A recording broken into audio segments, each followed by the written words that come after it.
I would like to welcome all of you to join with me the country head of International Labour Organization, Mr. Geir Thomas. It's a pleasure and it's an honor that you have given us time. First of all, let us talk about your own journey as country head of the International Labour Organization. And I would like to know more about your professional career that you had been doing before, and what are your work purpose here as a head of such an important organization. And to our viewers, we are also celebrating on May 1st, World International Labour Day, which is celebrated across the world. So over to you, Thomas. Please share with us. Well, first of all, thank you very much for having me. It's a privilege and an honor. And happy Labour Day, I have to say. My career with the ILO goes back 22 years, and in fact, it's the only job I've ever had. I started working with the International Labour Organization in its headquarters in Geneva in 2003.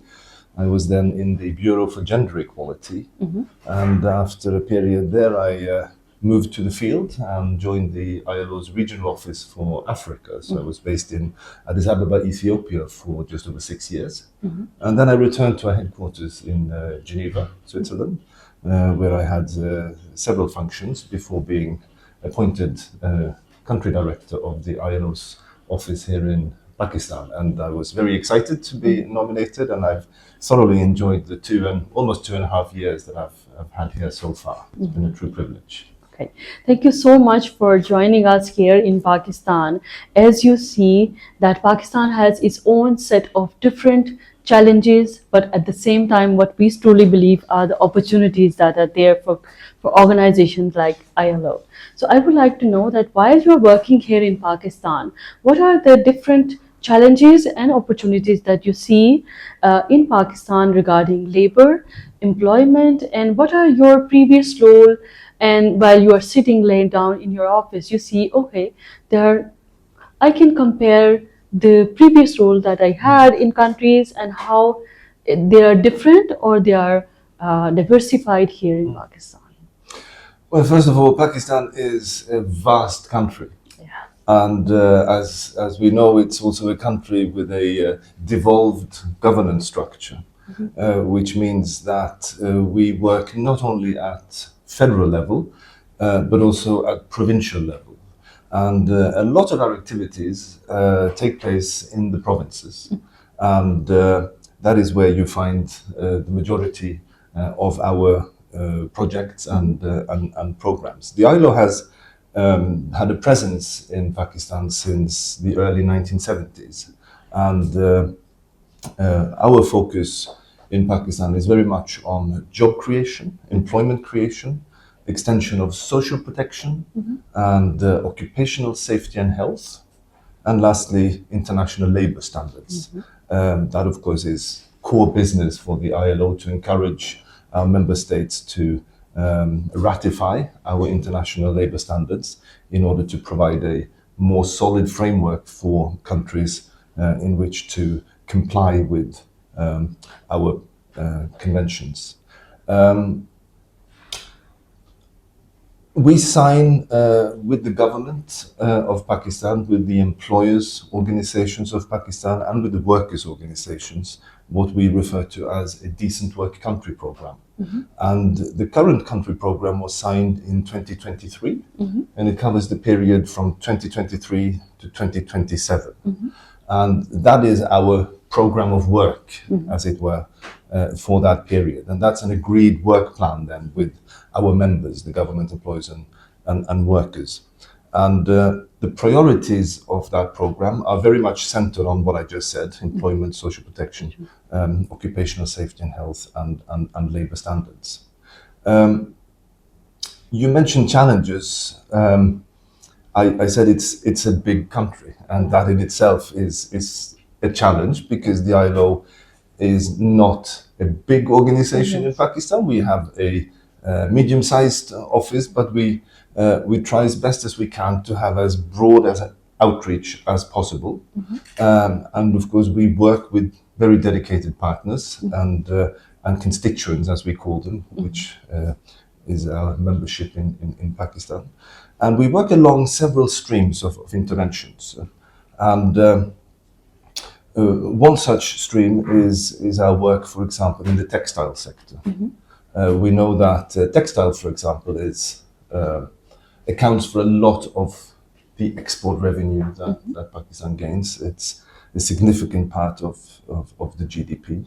And we have for several years been working with the government to ensure that the sector is as compliant as possible with our labour standards, in order to make it more attractive for foreign buyers to source from Pakistan in the sector, and that itself comes with challenges. But I see more opportunities in that particular sector, because the more compliant and the more a sector complies with labour standards, for example, the more appealing it becomes for a foreign buyer to invest in Pakistan and buy from Pakistan, and then Pakistan, of course, has revenue. Of course, the population of Pakistan is very young. It's a very youthful population. And that comes again with challenges. You have a significant proportion of the population that is young, that is not in education, that is not in training, and that is not in employment, so-called NEETs. And that is a situation that you do not wish to have in any country, because then you create a very volatile demographic. But you can flip it around and say that Pakistan has a very young and youthful and dynamic population. So there's a lot of potential in this segment of the demographic, but they have to be provided with the opportunities, the right skills and the right access to the labour market, and we have to make sure that they gain skills that are in demand from the employer side. That is something we are very conscious of, and that we try to promote through our programs. Yeah, thank you so much for such deep explanation and sharing with our viewers about the information about International Labour Organization and its work in Pakistan.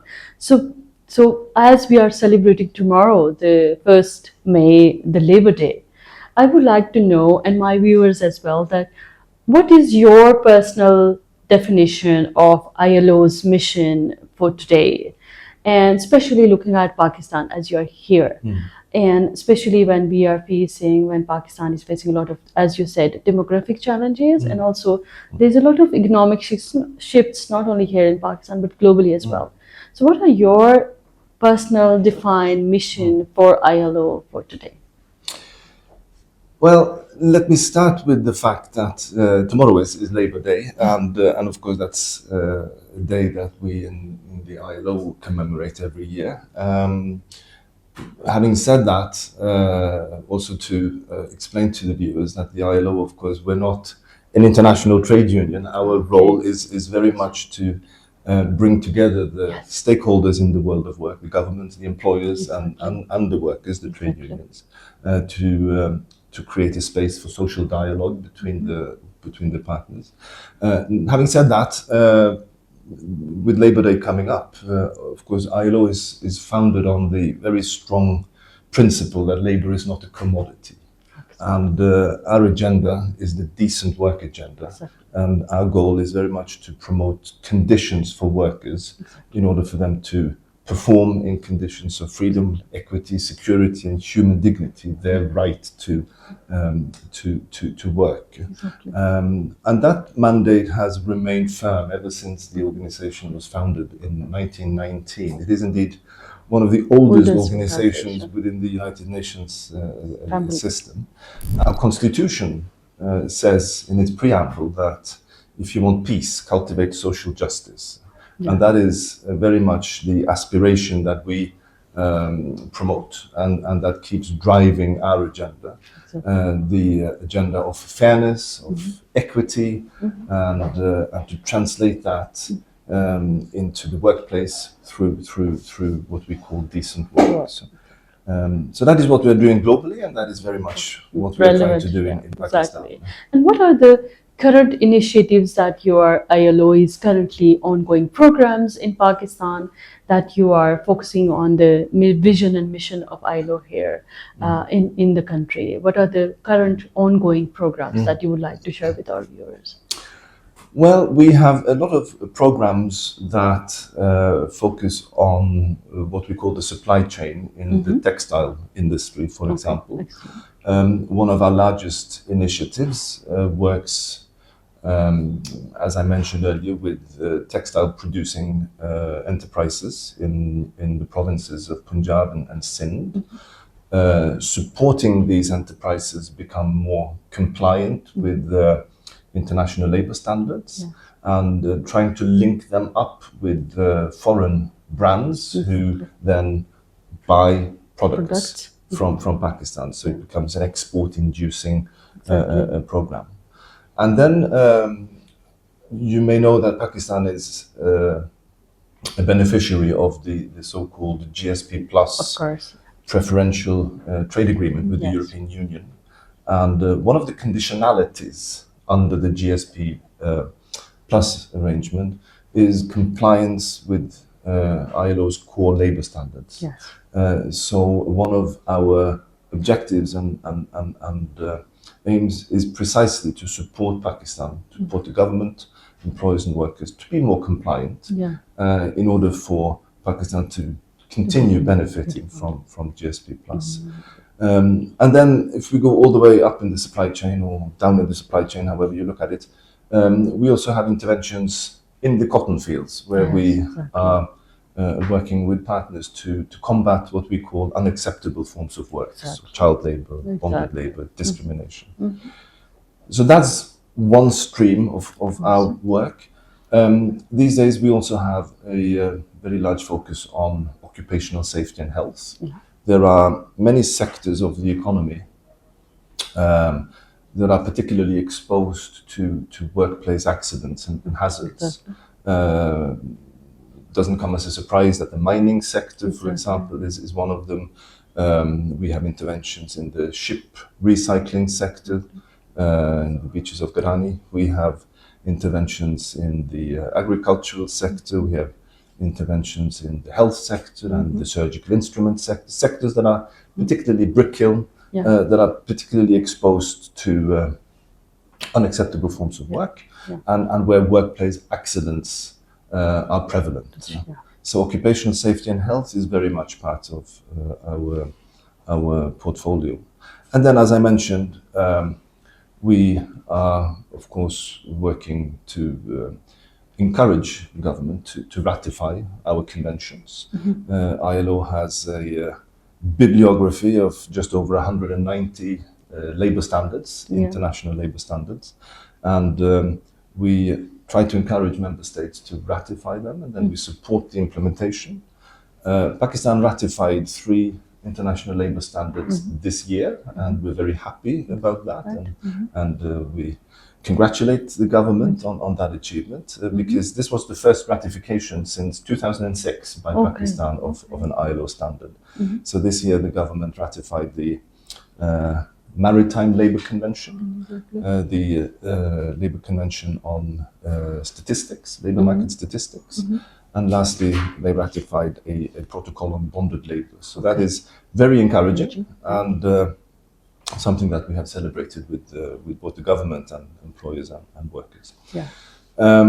So that is sort of a snapshot of what we do. Of course, we do much more, but just to give you a snapshot of the main sort of streams of work.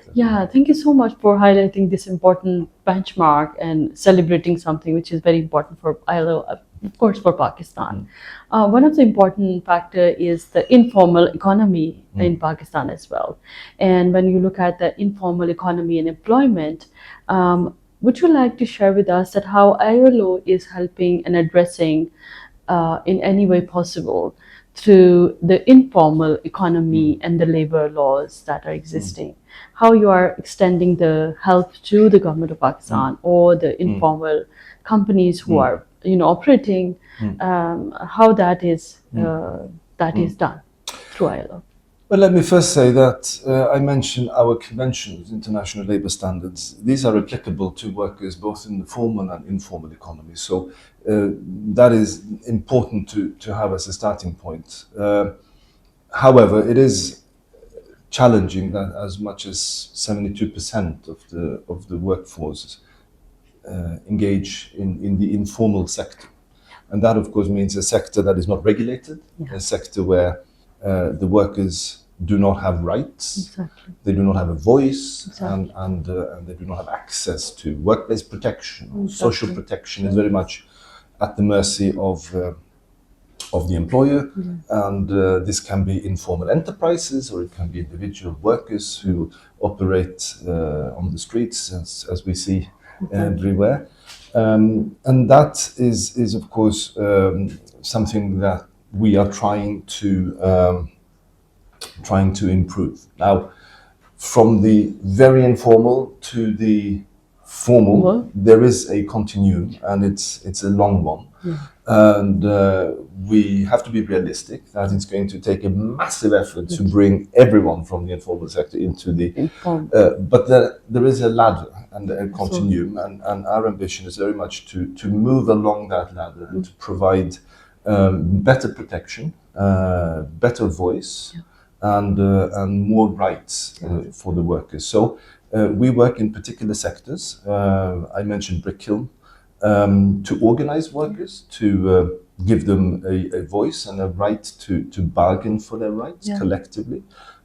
We promote registration of workers so that they will have access to some social security benefits. And we also work to promote awareness around the working conditions of informal economy workers in some sectors, domestic workers, for example, which is another sector that is very hidden because it takes place inside the houses of people, and to raise awareness of how domestic workers are treated, and also to organize and to allow also inspection of the working conditions of domestic workers. So those are some examples of how we approach that topic. Something which is very close to my heart is gender equality, and youth employment have also been a very critical, important aspect of Pakistan's future. And what are the various targeted efforts that ILO is working on to enhance and increase women's employment and their economic participation, which is, I think, that a significant step that ILO must have been taken. And for my viewers, they need to know. You're quite right. Pakistan has one of the lowest labor force participation rate of women in the region, and there are several reasons for that. And throughout the years, we've been working on several entry points to try to improve that situation, whether it be skills for women, whether it be supporting home-based workers, whether it relates to starting small and medium-sized enterprises, providing women with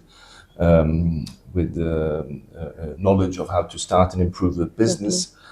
But one area where I see progress, and where we are currently working quite hard with both government and employers and workers, is around the question of violence and harassment at the workplace. Because what we've come to discover is that many women are afraid to enter the labor market simply because they feel unprotected.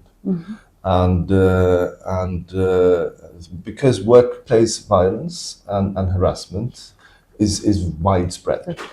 And we are trying to work closely with the government to ratify our convention 190 on violence and harassment at the workplace, in order to establish a framework within which laws can be revised, and within which mechanisms can be put in place to address the issue more coherently. And I think if we manage that, then there is very strong grounds for optimism that workplaces can become safer and that more women can feel more included. And it's also a question of occupational safety and health. If you go to, I keep saying that every worker should be able to go to work confident that at the end of the day, the worker will be able to return home safe, sound, and alive, which is not always the case. And I think that is one of the ways that we can ensure a more diverse workforce, a more inclusive labour market, and unfortunately, hopefully, have a better gender balance. Exactly. Yeah, thank you. Looking ahead, we have the technological revolution happening across the world, including, and Pakistan is not indifferent from that. Looking ahead, how does the ILO plan to support Pakistan in preparing its workforce for the future, especially for the rise of technology and, of course, the patterns that we have seen over the years? Continuously changing with the presence of having more skills workers related to technology and understanding about that. So how does ILO is helping Pakistan in that case? Well, I think technology and robotization and artificial intelligence, they're here to stay, and they're going to grow. And I think it's important to prepare not only the workforce but also the labor market in itself, and enterprises and employers for that evolving trend. I think one area that we try to focus on is to avoid, as more and more technology enter the labor market, we need to avoid that we create what we call a digital divide between those who master the new technology and who master the artificial intelligence, who master the digital tools, and those who don't, because then you end up in a situation where some will fall even further behind than they currently are. So we're very concerned to bridge the digital divide and to ensure that everyone can access and master the new technologies that are emerging. We also approach this from a more environmental angle, because many automated production processes are more environmentally friendly than some of the practices that we see in today's economy, which is positive. But we also need to ensure that these new technologies are introduced in such a way that they benefit both the workers, the environment. So how important it is for as we are, I think that we will be revised, Pakistan is currently in the process for another GSP plus status. And with the global, these kind of global agreements and standards, how ILO is playing in supporting Pakistan in strengthening its position for such kind of international standards, including GSP plus and many others. Yes, of course, Pakistan is very fortunate to benefit from the preferential trade agreement with the EU, the GSP plus. In order to benefit from GSP plus, there are a set of conditionalities that Pakistan has to comply with. I think there are 27 in total, one of which is compliance with international labour standards, more specifically ILO's core conventions. And ILO has been working very closely with our constituents, with the government, employers and workers to support that compliance, whether it be in the field of child labour, bonded labour, non-discrimination, freedom of association, collective bargaining.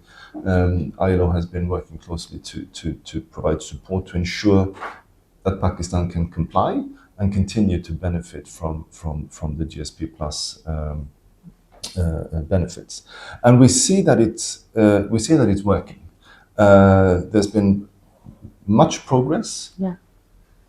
There are still areas where progress needs to accelerate. Yeah. But overall, we see very clear commitment from the side of the government to be compliant and to work with us to make improvements. We're very pleased that the government has agreed in principle to move forward with ratification of ILO's two core conventions on occupational safety and health. Whether they be ratified this year or next year, I'm not sure, but that sends a very strong signal to the global community that we take this seriously. Pakistan is serious about occupational safety and health, and that will only speak in Pakistan's favor when GSP Plus will be renegotiated at the end of the term. So our role is very much to provide support to the government, technical support and advisory services, and also to carry out some analysis of compliance with the provisions of our labour standards. Pakistan reports back to the ILO on the status of implementation of ratified ILO conventions. So they report every second year on core conventions, and they report every 6 years on other more technical conventions. And Pakistan is up to date with their reporting. So again, that shows commitment, and it shows that the government takes this seriously, and that only speaks in their favor, of course, when in the context of something like GSP Plus. Yeah. So finally, what is your broader vision for Pakistan about the social justice, labor laws, and labor rights, and of course the economic safety, protection, and promotion of the country? What do you see, and where you want to see it? Where do you wish to see Pakistan in next decade? Well, from an ILO perspective, I must say that I'm encouraged by the current trends. As I mentioned, the government recently ratified 3 ILO instruments. In November last year, for the first time in many, many years, the government hosted a national labour conference, bringing together employers and workers from all over the country for a conference to discuss matters of importance to the partners in the world of work. That is an example of what we call social dialogue, where you discuss and negotiate between the stakeholders in the world of work to find agreed solutions. We see the evolution of new labor codes in the provinces. Punjab recently adopted or the cabinet approved a new labor code for Punjab, which is a very up-to-date, modern and revised labor code, which is fully compliant with international labor standards. We think that is a very positive sign. Same is happening in Sindh. So I see very encouraging signs that we are moving at a certain level in a very good direction. But then the challenge remains, of course, as always, to translate this into real change on the ground, and to ensure that, as I said, unacceptable forms of work are eliminated, and also to ensure that the youth are given opportunities. And in order for that to happen, you need economic growth, so that opportunities are created. And in order to generate that growth, you need to rely on things like GSP Plus, which again requires compliance with it. So you have sort of a circle there that has to be maintained. I'm also encouraged by some of the policy developments that are taking place in the country. We are currently working also with the government on drafting a employment policy for Pakistan, which will serve as a framework to guide efforts to secure jobs and employment for youth in particular. So again, positive signs, and that gives me the impression that ILO is playing an important role, and it also sends a very strong message that this is something that our constituents take very seriously.